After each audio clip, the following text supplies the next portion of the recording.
Bonjour ma sœur, bonjour mon frère, toi qui es branché sur notre chaîne Église MIP TV.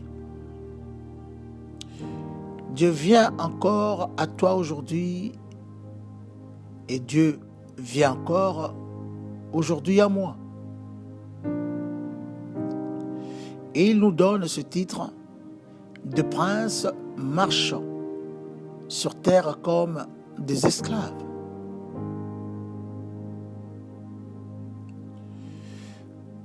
Nous allons prier. Père éternel, Dieu Tout-Puissant, Dieu d'Abraham, d'Isaac et d'Israël, je bénis ton nom pour nous donner, sur notre Dieu, ce passage, ce texte, ce titre. Et je le remets entre tes mains, afin que toi-même, par ton esprit, que tu arrives à nous conduire, à nous guider. Et que toi, tu nous ouvres l'esprit, c'est notre Dieu, pour mieux discerner cette parole. Mieux la comprendre, c'est notre Dieu, pour l'appliquer dans notre vie de tous les jours.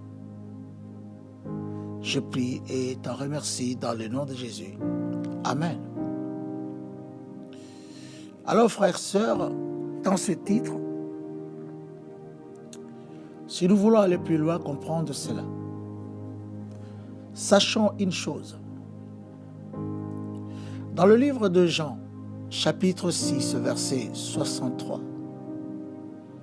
Dieu dit que les paroles que je vous ai dites sont esprit et vie.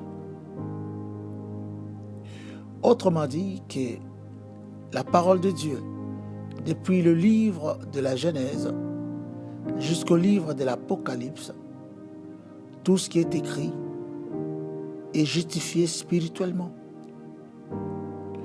C'est-à-dire, tout est vu selon Dieu lui-même.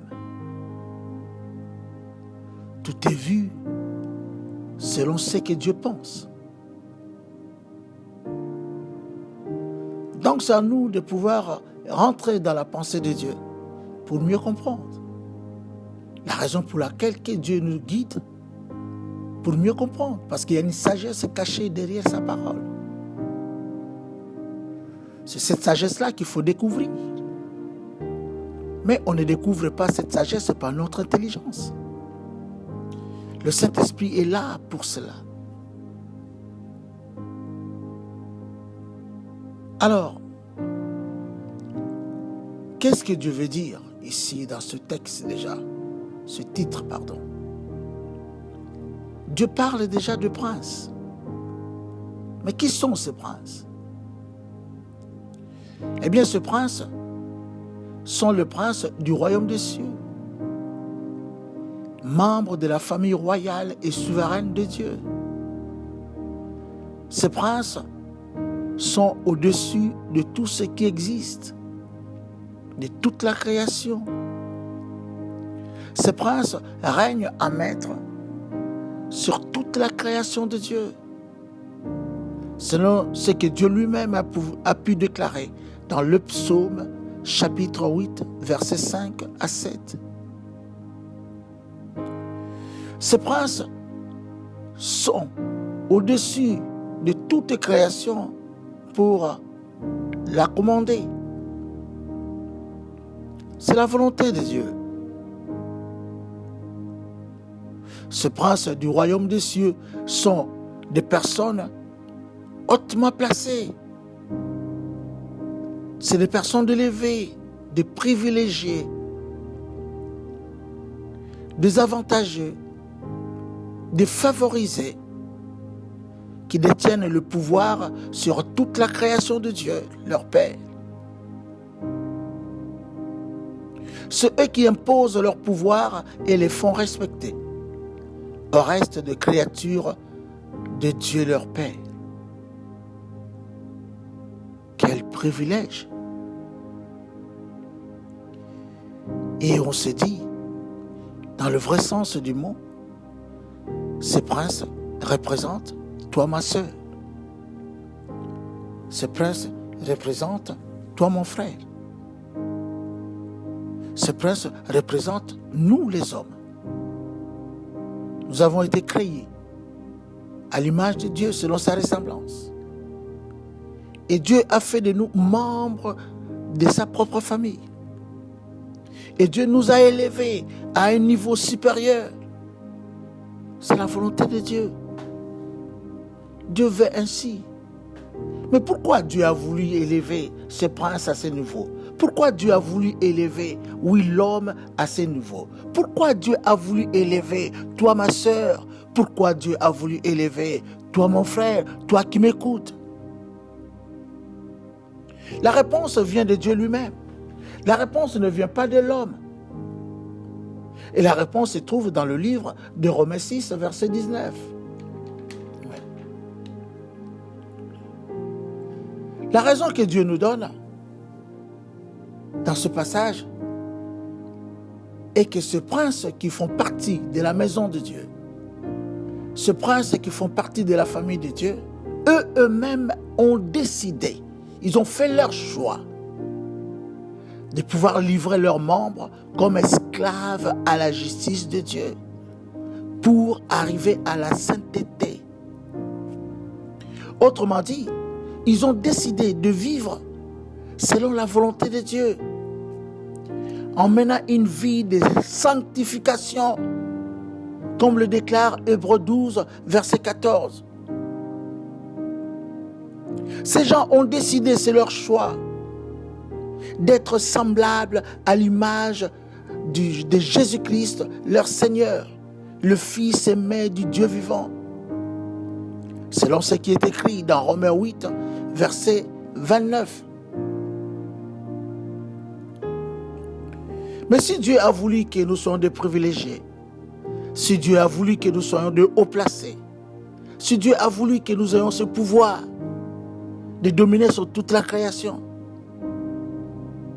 alors qu'est-ce qu'on voit aujourd'hui? Qu'est-ce qu'on voit sur toi, ma sœur?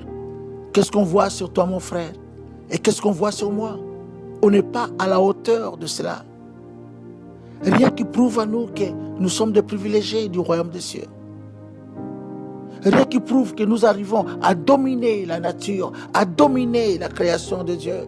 Rien qui prouve. C'est pour dire qu'on n'est pas encore entré dans la volonté de Dieu comme telle. C'est ainsi que Dieu veut nous parler aujourd'hui. C'est ainsi que Dieu veut nous réveiller un peu aujourd'hui. Dieu veut absolument, lorsque nous aurons constaté cela, Dieu veut que vraiment nous arrivions à revoir nos vies, à remettre le pendule à l'heure pour récupérer notre position perdue, notre position de privilégié et vivre à côté de Dieu, dans la présence de Dieu.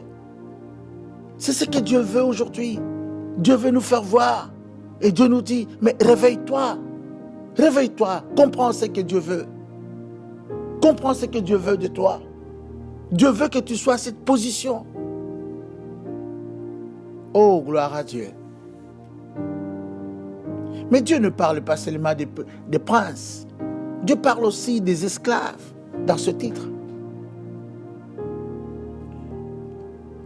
Et qui sont ces esclaves? Ces esclaves sont des gens qui sont désignés comme étant de païens, des gens privés de la liberté. Ces gens qui sont mordus par le serpent ancien, le diable Satan. Ces gens qui ont reçu le venin du diable en dépôt. De ce fait, le diable le fait faire un service d'esclave. Et ils ont de la haine parce qu'ils ont été mordus par le diable. Et ils sont dans la jalousie parce qu'ils ont été mordus par le serpent. Ils n'ont aucun amour pour leurs frères et leurs sœurs parce qu'ils ont été mordus par le serpent. Ils ne font que critiquer les uns les autres parce qu'ils ont été mordus par le serpent. Ils mènent une vie de débauche parce qu'ils ont été mordus par le serpent. Ils sont au service de la sorcellerie, de la divination, de la magie, parce qu'ils ont été mordus par le serpent. Et ces gens mordus par le serpent sont sous la domination du diable et Satan, sont sous la domination du prince de l'air, sont sous la domination du prince de ce monde. Et le diable les maltraite. Ils n'ont pas de liberté. Le diable le rend tellement ridicule dans tout ce que le diable les oblige à faire dans les ténèbres. Parce qu'ils sont ses esclaves. Parce qu'ils sont mordus par le serpent.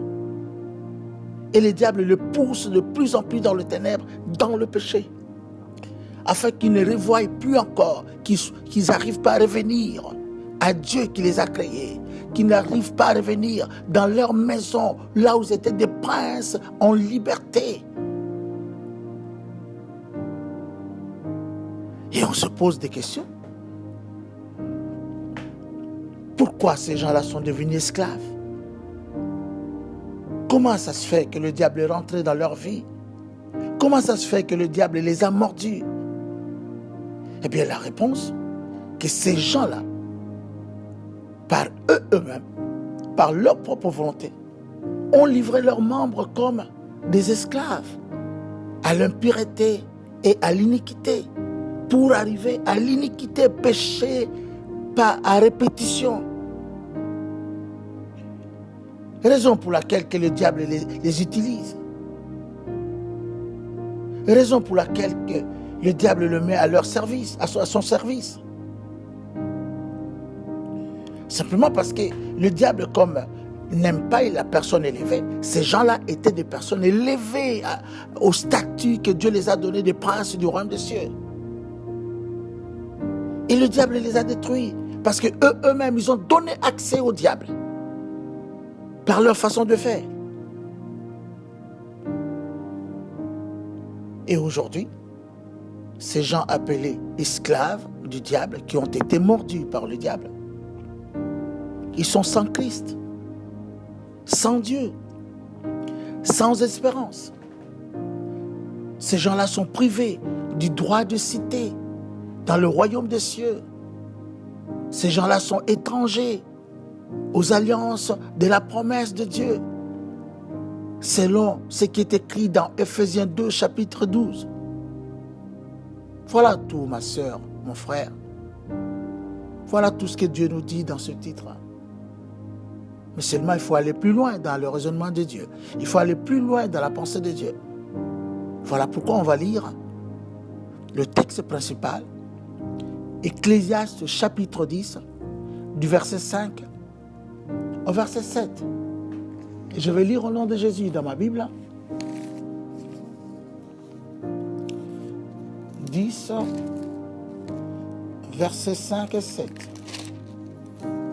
Alors, il est écrit ceci.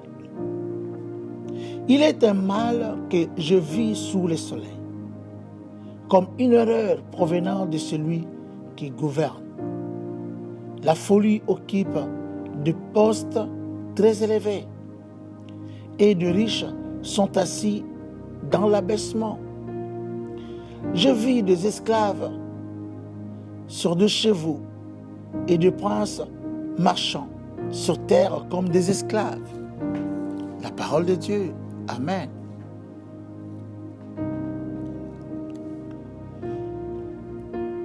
Frères, sœurs,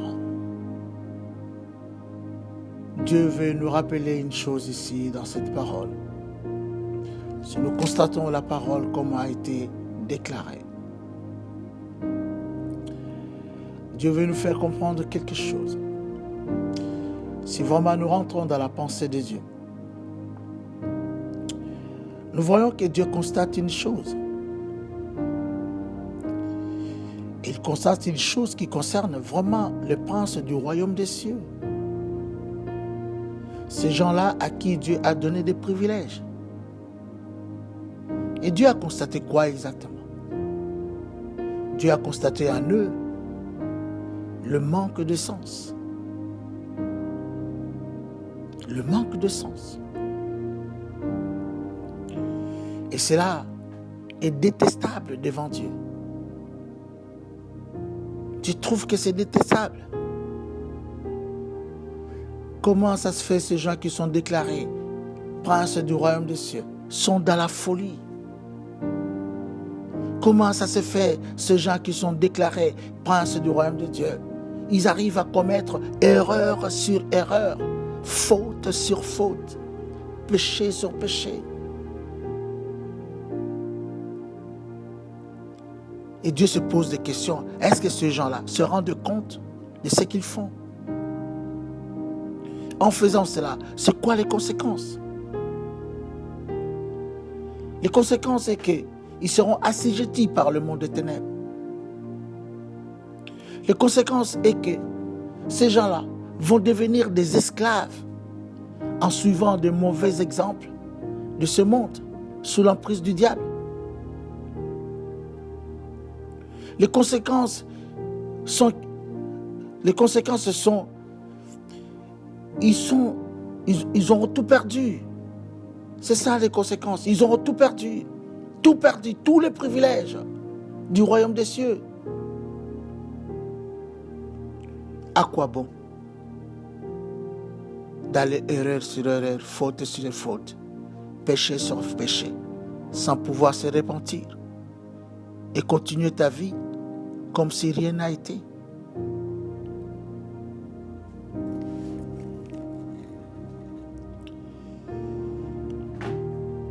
Nous continuons notre pensée dans Luc 16, verset 8 et verset 10.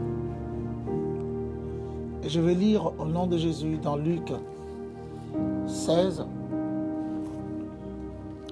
verset 8 et verset 10. Le maître loua l'économe infidèle de ce qu'il avait agi prudemment, car les enfants de ce siècle sont plus prudents à l'égard de leurs semblables que ne le sont les enfants de lumière. Le 10. Celui qui est fidèle dans le moindre chose l'est aussi dans les grandes. Et celui qui est injuste dans les moindres choses l'est aussi dans les grandes. Qu'est-ce que Dieu veut nous dire ici? Dieu nous fait voir qu'il y a deux races. Il y a deux races. Il y a la première race qui est représentée par les enfants de lumière. Cela veut dire que ce sont des princes de Dieu. Et la deuxième race est représentée par ce que Dieu lui-même appelle les enfants de ce siècle, les enfants des ténèbres.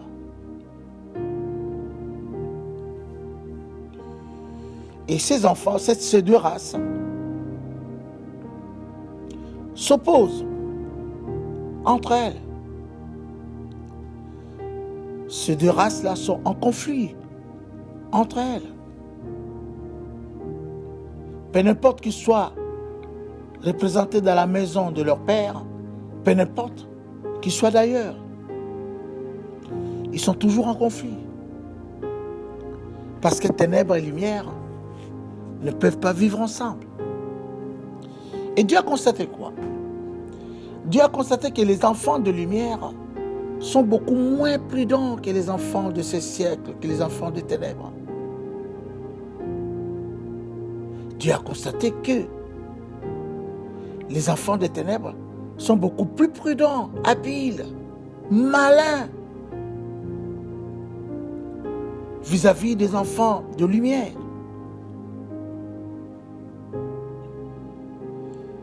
Et la prudence des enfants de ce siècle, les enfants des ténèbres, arrive à déjouer les enfants de lumière pour les dominer, pour les maîtriser. Pour quelle raison ils arrivent à dominer? Mais par raison de péché. Ces enfants de ce siècle arrivent à entraîner les enfants de lumière dans le péché, à les tromper pour les amener dans le péché. Et Dieu dit que les enfants de lumière sont beaucoup moins prudents. Il y a une façon de faire que les enfants de ce siècle ont utilisée. Une façon de faire. C'est une façon de faire. Et on va voir ça dans le verset 10. On va relire le verset 10. Dieu dit ceci. Celui qui est fidèle dans le moindre chose, l'est aussi dans le grand. Et celui qui est injuste dans le moindre chose, l'est aussi dans les grandes. Dieu a constaté une chose que font les enfants de lumière. C'est vraiment une erreur. C'est vraiment une bêtise. C'est vraiment de la folie. C'est vraiment une sottise. Dieu considère cela comme de l'égarement. Dieu considère cela comme un manque de jugement. Dieu constate cela comme si c'est un dérèglement mental, une désobéissance au Père Céleste. C'est quoi cette folie? Eh bien, cette folie est que les enfants de lumière sont infidèles dans les moindres choses. Ils sont sans foi dans les moindres choses. Ils sont dans le doute, dans l'orgueil, dans les moindres choses. C'est pour dire qu'il n'y a pas de petits péchés, de petites choses seulement, qu'on trouve que c'est négligeable. Et les enfants de ténèbres utilisent ces petites choses pour tromper les enfants de Dieu, pour tromper les princes, pour les amener dans le péché. C'est vrai qu'ils sont infidèles, mais ils ne sont pas seulement infidèles, ils sont injustes. Ces enfants de lumière, dans les moindres choses, c'est qu'ils désobéissent. Ils obéissent carrément. Ils déconsidèrent ce qui est moindre. Eux, ils pensent à ce qui est grand. Et Dieu dit, c'est une erreur. Et cela les amène dans le péché. Et Dieu dit, il n'y a pas de petit péché. Tout est péché. Tout est péché. Ainsi, Dieu veut que les enfants de lumière arrivent à être prudents, même dans de petites choses. Des petites choses. Et c'est là qu'on les attrape, dans les petites choses. Ils arrivent à céder leur foi. Ils arrivent à céder tout ce qu'ils ont dans de petites choses. Ils arrivent à désobéir dans de petites choses, des choses inconsidérables. Mais il n'y a rien qui est inconsidérable. C'est ça que Dieu a constaté. Alors regarde, ma soeur, mon frère, la conséquence c'est quoi? La conséquence c'est que, à cause de petites choses, eh bien, ils ont perdu leurs chevaux. À cause de petites choses, ils ont perdu la grâce. À cause de petites choses, ils ont perdu leur position de privilégiés. À cause de petites choses, ils ont perdu leur pouvoir. Et à cause de petites choses, ils sont devenus victimes des enfants de ce siècle, victimes des enfants de ténèbres. Et Dieu constate quoi? À cause de cela, maintenant c'est comme si les enfants de ténèbres prennent ce qui leur appartient. Les chevaux, la grâce. Ils prennent tout. On le vole tout.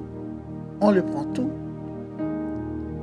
Et voilà qu'on constate que maintenant, les enfants de ténèbres sont sur le chevaux des enfants de Dieu, l'enfant de lumière, et les enfants de lumière, eux qui sont propriétaires de ces chevaux, eh bien marchent à pied.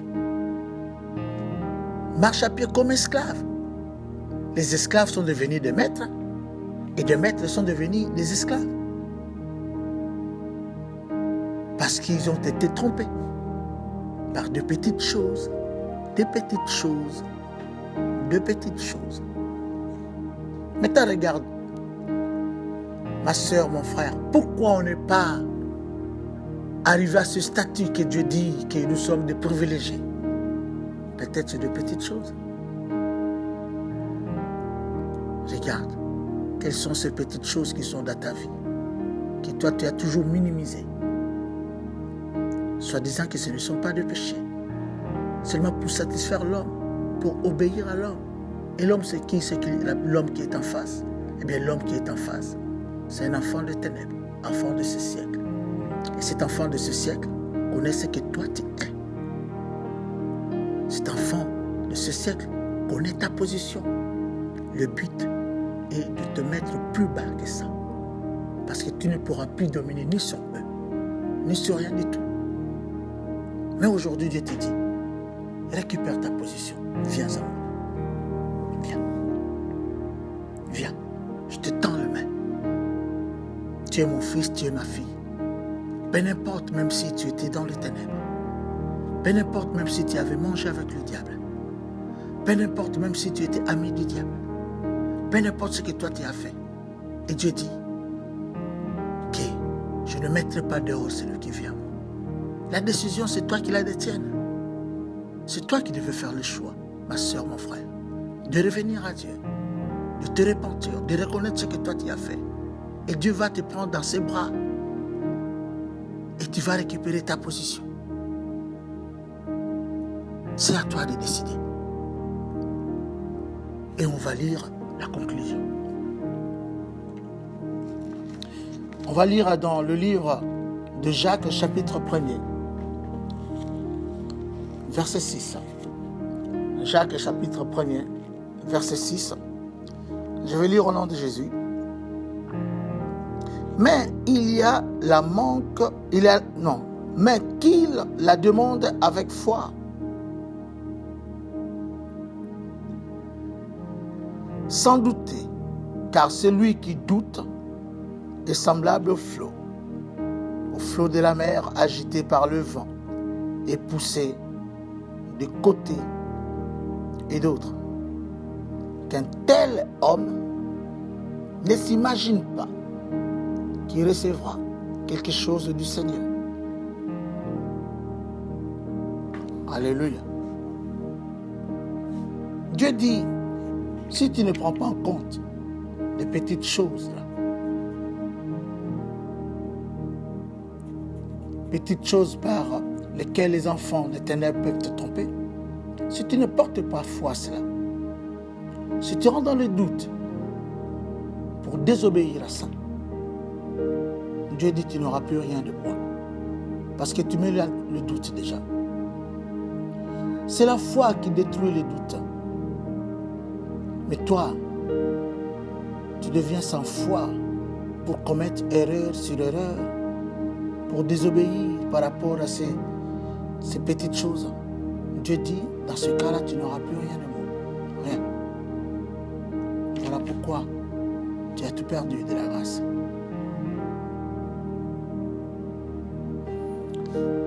On va lire encore un verset. Épître de Jean, chapitre 3, verset 8. Épître de Jean, chapitre 3, verset 8. Chapitre 3, verset 8. Je vais lire au nom de Jésus. Celui qui pêche est du diable, car le diable pêche dès le commencement. Et voilà.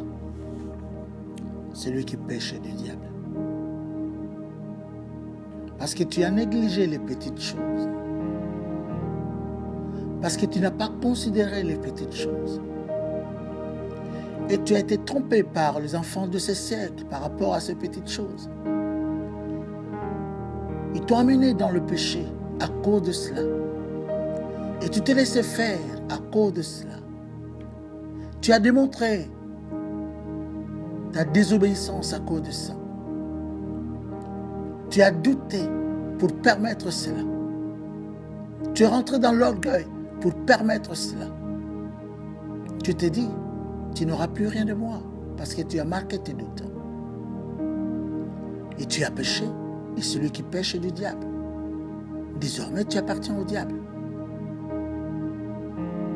Désormais, le diable fait de toi une victime, un captif, un esclave.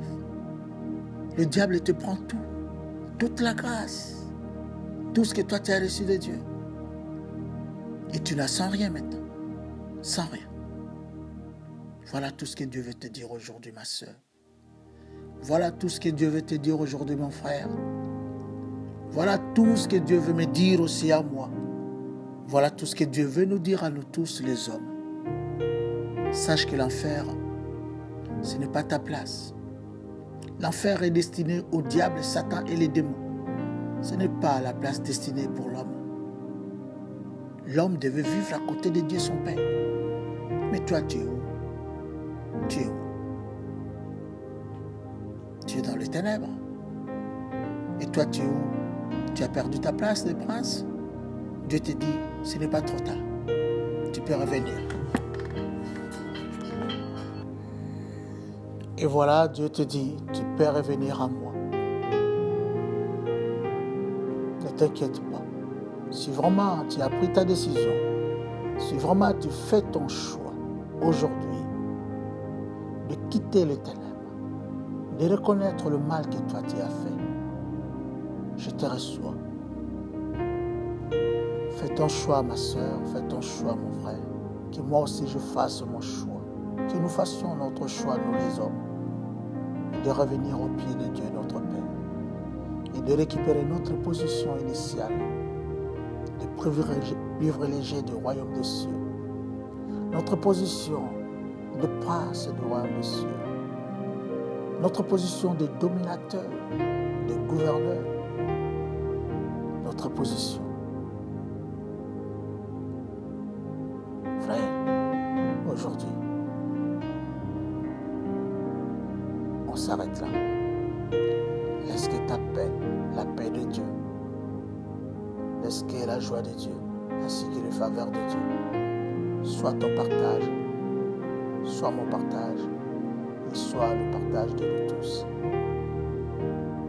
Que Dieu nous bénisse. Amen. Et voilà, nous sommes arrivés à la fin de notre message de princes marchant sur terre comme des esclaves. Et nous voulons quand même par la prière récupérer notre position de prince et revenir au pied de Dieu. Nous allons prier.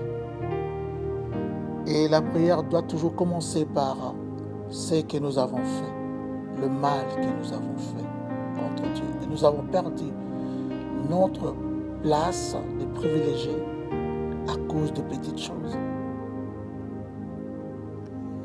Et nous allons reconnaître à Dieu ces petites choses qu'on a commises et dire à Dieu pardon.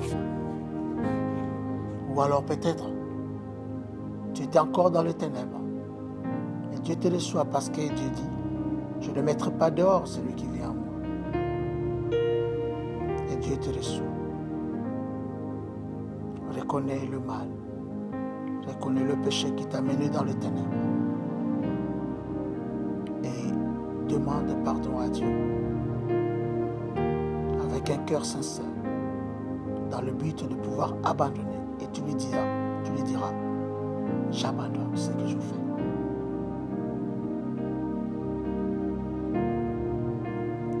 Tu connais ton cas. Et puis maintenant, je te laisse toi seul avec Dieu en ce moment. Tu connais vraiment ce que toi tu as fait. Et puis maintenant, prie.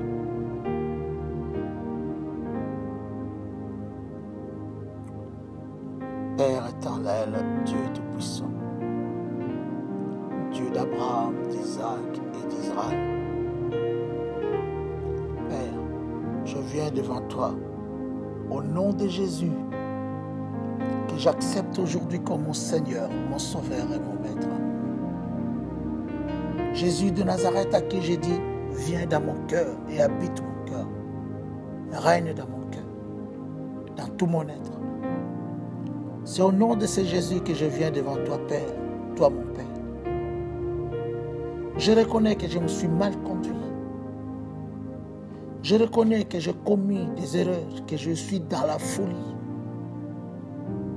Je reconnais, Seigneur, que j'ai été dans ce que toi tu n'aimes pas.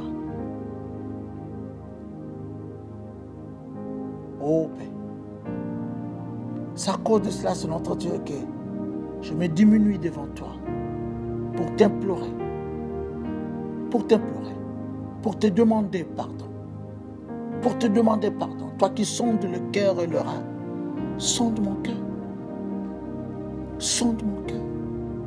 et tu verras que je te dis la vérité, et tu verras que je ne veux rien cacher, et tu verras que tout ça sera bien vomi, et que je les ai vomis, et qu'il n'y a rien qui reste dans mon cœur. Père, tu es mon Père, rappelle-toi, c'est toi qui m'as créé à ton image selon ta ressemblance. Rappelle-toi, tu m'as toujours aimé et tu ne m'as jamais abandonné. Tu ne vas pas m'abandonner maintenant en ce moment. Je t'ai tout dit, comme David a tout dit. J'ai tout vomi de mon cœur. Il n'y a rien qui reste dans mon cœur. Je te donne ma parole que je ne veux plus recommencer les mêmes erreurs. Je ne veux plus recommencer les mêmes fautes. Je ne veux plus recommencer le même péché. Aide-moi à vivre à tes côtés. Oh Père, je te le demande et t'en remercie. Dans le nom de Jésus.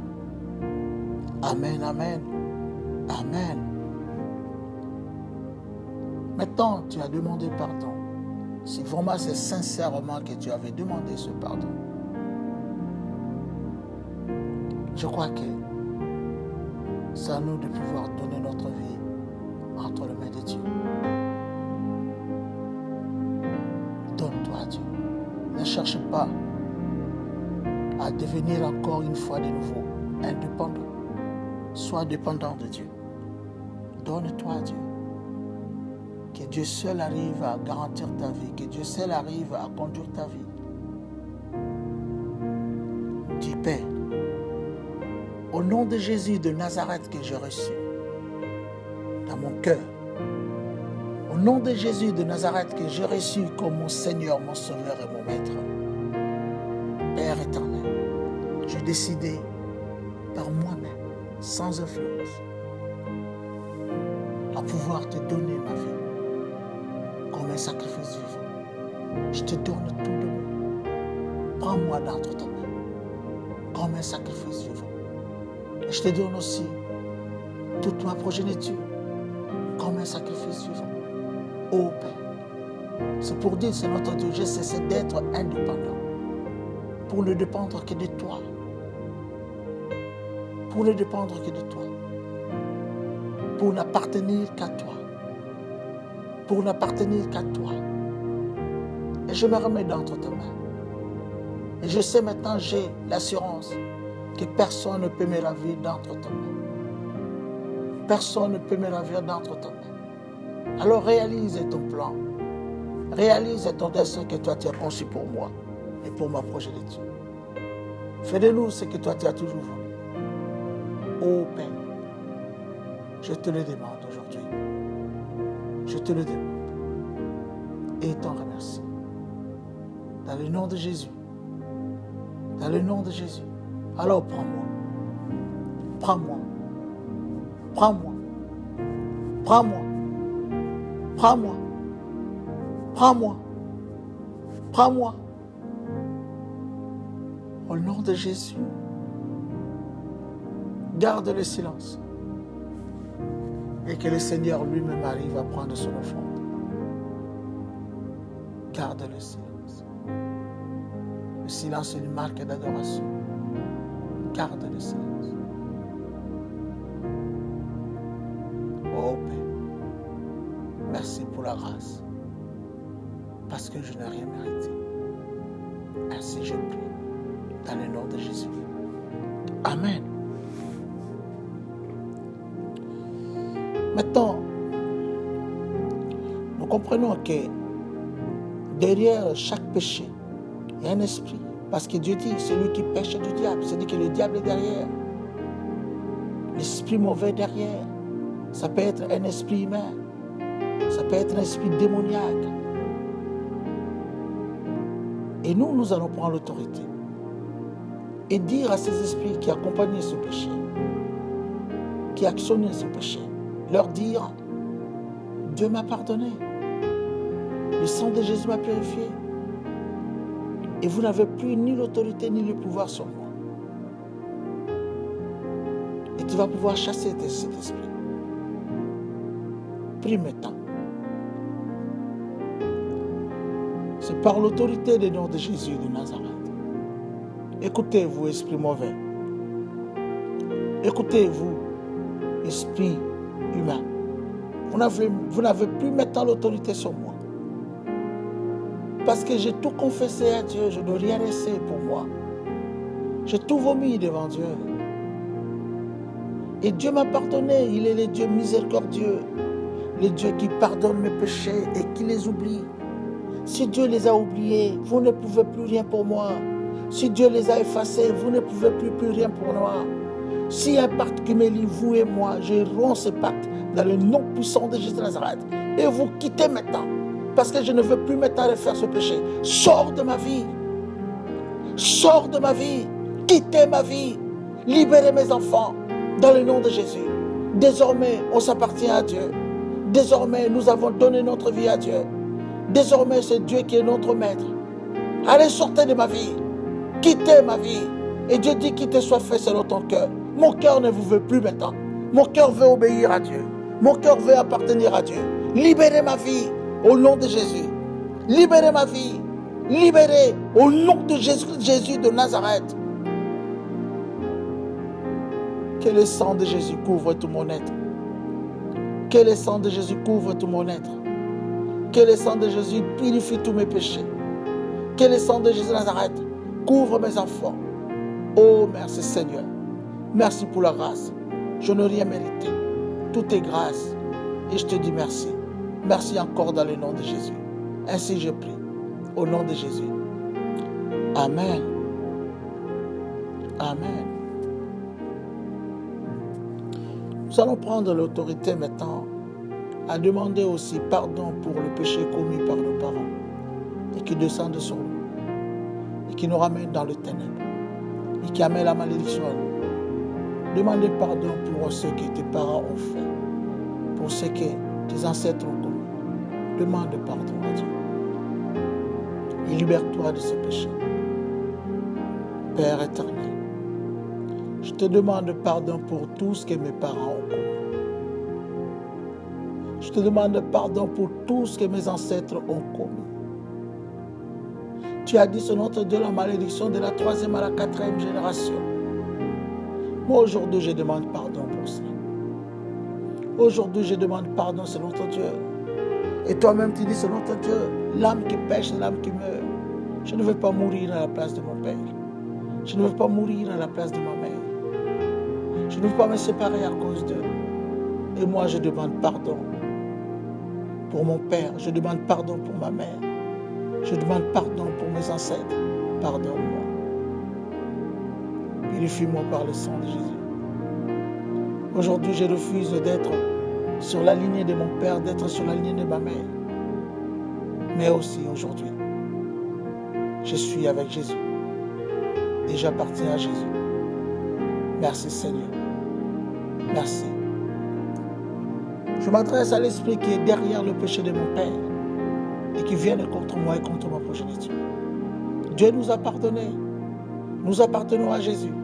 Maintenant, tu quittes ma vie au nom puissant de Jésus.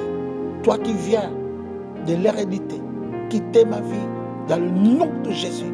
Toi qui viens de l'hérédité, toi qui viens du côté de mon père, toi qui viens du côté de ma mère, esprit de ténèbres, tu n'as plus droit sur moi. Le lien est brisé, le pacte est brisé. Sors de ma vie dans le nom de Jésus de Nazareth. Libérez ma vie dans le nom puissant de Jésus. Sors de ma vie au nom de Jésus de Nazareth. Ô Père, tu es le Dieu vivant Yahvé. Tu m'as toujours aimé. Et voilà, je suis à toi aujourd'hui. Fais de moi ce que toi tu veux. Je te bénis. Je te prie ainsi. Et t'en remercie. Dans le nom de Jésus, je prie. Amen. Et voilà, ma soeur, voilà mon frère. Je crois que tu vas continuer à prier chez toi à la maison. Laisse que la paix de Dieu, la joie de Dieu, ainsi les faveurs de Dieu soit ton partage, soit mon partage, soit notre partage à tous. Ainsi nous prions dans le nom de Jésus. Amen. À la prochaine.